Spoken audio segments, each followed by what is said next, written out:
नमस्कार। प्रकृति के दुर्लभ वनस्पतियों के कड़ी में आज कुटकी को लेकर के मैं उपस्थित हूँ आप सबके बीच। कुटकी, आपने इसके चावल खाए होंगे, खिचड़ी और खीर खाई होगी। कुटकी व्रत के समय उपवास जब लोग रखते हैं तो उस समय कुटकी खाते। वैसे कुटकी में बहुत सारे औषधीय गुण भी पाए जाते हैं। यह कुटकी एक प्राकृतिक पारंपरिक मोटा अनाज है और इसके जैसे दुनिया में कोई भी मोटा अनाज नहीं होता। इसे खाने वाले टनाटन रहते हैं क्योंकि बड़े बड़े शहरी रोग इससे दूर भागते हैं। बीजों को और फसल को देखकर आप समझ जाएंगे कि इसका उत्पादन बहुत सीमित होता है क्योंकि आज भी यह प्राकृतिक परिस्थितियों में ही पैदा हो रहा है। कुटकी छिंदवाड़ा जिले के पातालकोट में पाया जाने वाला एक खास अनाज है।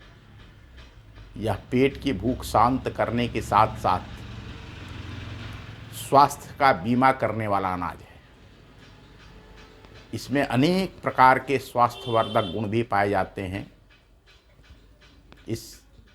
यह घास कुल के पोएसी का सदस्य है और इसका वैज्ञानिक नाम पैनिकम डोलटेल है। भारत में 60 के दशक से पहले तक यह कुटकी कदन्न अनाज की खेती की परंपरा थी। हमारे पूर्वज हजारों वर्षों से कुटकी का उत्पादन करते आए हैं। कदन्न जैसे बाकी के भी जो मोटे अनाज है, जैसे कोदो है, सांवा है, बहुत लंबे रिसर्च के बाद हमारे पूर्वज इसका उपयोग करते थे। 1960 में हरित क्रांति के बाद हाइब्रिड गेहूं और चावल का उत्पादन होने लगा और हमारे इन मोटे अनाजों की उपेक्षा होने लगी। कुटकी की प्राचीनता की बात करें तो यजुर्वेद में इस कदन्न का अनाज का उल्लेख मिलता है। 50 साल पहले तक मध्य और दक्षिण भारत के साथ साथ पहाड़ी क्षेत्रों में मोटे अनाज की खूब पैदावार होती थी और देश में कुल खाद्यान्न उत्पादन में कदन्न अनाज, श्री अन्न जिसे आज कहा जा रहा है, की हिस्सेदारी 40% थी। उस समय मानव शरीर अपेक्षाकृत अधिक स्वस्थ होता था। लोग बहुत कम बीमार पड़ते थे। इतने हॉस्पिटलों की आवश्यकता नहीं थी।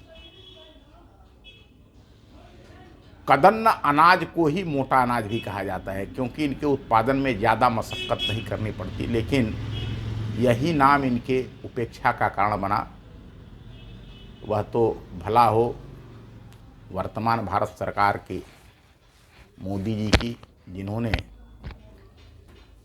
इन मोटे अनाजों के महत्व को समझा और इसे श्री अन्न जैसे पवित्र नाम से मिलेट्स के रूप में आज पूरी दुनिया को उपलब्ध कराया। ये ऐसे अनाज हैं जो मानव जीवन के लिए बहुत ही, ये एक प्रकार से मानव सभ्यता की सेवा है। भारतीय प्रधानमंत्री ने जो किया, इससे पूरी दुनिया के लोग स्वस्थ होंगे, अपने आहार से स्वस्थ होंगे। बहुत बड़ी बात है। ये अनाज कम पानी में और कम उपजाऊ भूमि में भी उगाते हैं। कोई भी जो श्री अन्न है, चाहे कोदो है, सांवा है, कुटकी है, ये बहुत कम पानी में पैदा हो जाते हैं और बहुत उपजाऊ भूमि नहीं है, कम उपजाऊ भूमि है, उसमें भी पैदा हो जाएंगे। और यह कुपोषण से, दुनिया में कुपोषण से जंग लड़ने के मुख्य हथियार बन सकते हैं।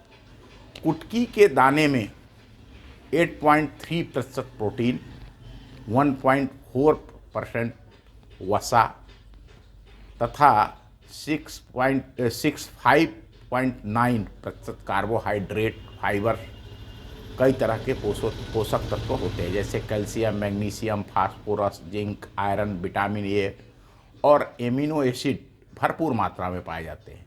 आजकल पूरी दुनिया मोटापा और मधुमेह से परेशान है और उनको डॉक्टर कहते हैं कि आपको चावल नहीं खाना है,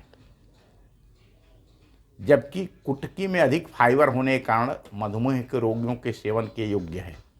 इसे खाने से पेट संबंधी रोग नहीं होते हैं और यह सुपाच्य भी होता है। इसके सेवन से मूत्र संबंधी विकार भी नहीं होते। इसमें पाया जाने वाला एमिनो एसिड शरीर में कोलेस्ट्रॉल को कम करता है। कैल्शियम और फास्फोरस हड्डी से जुड़ी परेशानियों को दूर करने में सहायक हैं। इसके अतिरिक्त इसमें पोषण भी भरपूर मात्रा में पाया जाता है। कुटकी के विषय में एक अन्य पादप से भ्रम उत्पन्न होता है, जिसके कारण लोग कुटकी को कड़वा स्वाद का समझते हैं। यद्यपि यह मार्केट में उपलब्ध है। किसान तो मुझे लगता है आज की तारीख में उत्तर भारत में बहुत कम किसान ही होंगे जो पुरानी पीढ़ी के लोग नहीं हैं, वो कुटकी जानते भी नहीं होंगे। जबकि यह धान की तरह के छोटे आकार का चावल है और अत्यंत कम पानी के जमाव वाले पहाड़ी ढलानों में उगता है। अतः इसकी खेती आज भी प्राकृतिक तरीके से होती है। इसका आकार अत्यंत छोटा होने के कारण इससे अनाज को निकालना भी मशक्क़त का काम होता है, जिसे ग्रामीण बखूबी अंजाम देते हैं। पहले जो ये धान भी हुआ अपने यहाँ, तो उसको ओखल मूसल से कूट करके घरों पर निकाला। ये जितने मोटे अनाज हैं, इनकी प्रोसेसिंग, इनको छिलके इनके उतार करके उन्हें को चावल बनाना या उन्हें इनके छिलके उतार करके खाने योग्य बनाने का काम पहले घरों में ही होता था। ढेकी से कूटा जाता था, ओखल मूसल से कूटा जाता था। अनाज निकालने के लिए उखड़ी में अनाज को डालकर लकड़ी के मूसल से कूटा जाता था, फिर फटक कर अनाज से छिलका अलग कर लिया जाता था। जिन लोगों को पेट संबंधी समस्याएं हैं, उनके लिए कुटकी का इस्तेमाल करना काफ़ी लाभदायक हो सकता है। कुटकी में मौजूद कुछ खास तत्व पाचन क्रिया को तेज करने में भी मदद करते हैं। कुटकी खाने से हल्का बुखार बना रहता है तो वह भी निकल जाता है। अर्थात बुखार हमारे शरीर का मित्र है। जब हमारे शरीर में कोई बीमारी होती है तो सबसे पहले हमारा शरीर गर्म होता है, अर्थात हमें बुखार होता है। और इस तरह किसी भी बीमारी को प्राइमरी स्टेज पर प्रथम चरण में रोकने का काम कुटकी करती है। और जब आदमी थका हुआ महसूस करने लगे तो उसे कुटकी का सेवन करना चाहिए। जैसा कि मैंने आपको बताया, अच्छी बात यह है कि इस समय श्री अन्न की बहुत सारी दूसरी वस्तुएं बनाई जा रही हैं। जैसे कुटकी का लड्डू भी बनता है। हमने कुटकी के भात भी खाए हैं, कुटकी के खीर भी खाए हैं और यह कुटकी बाज़ार में उपलब्ध है। एक बार कुटकी का प्रयोग अवश्य करिए। धन्यवाद, नमस्कार, फिर मिलेंगे।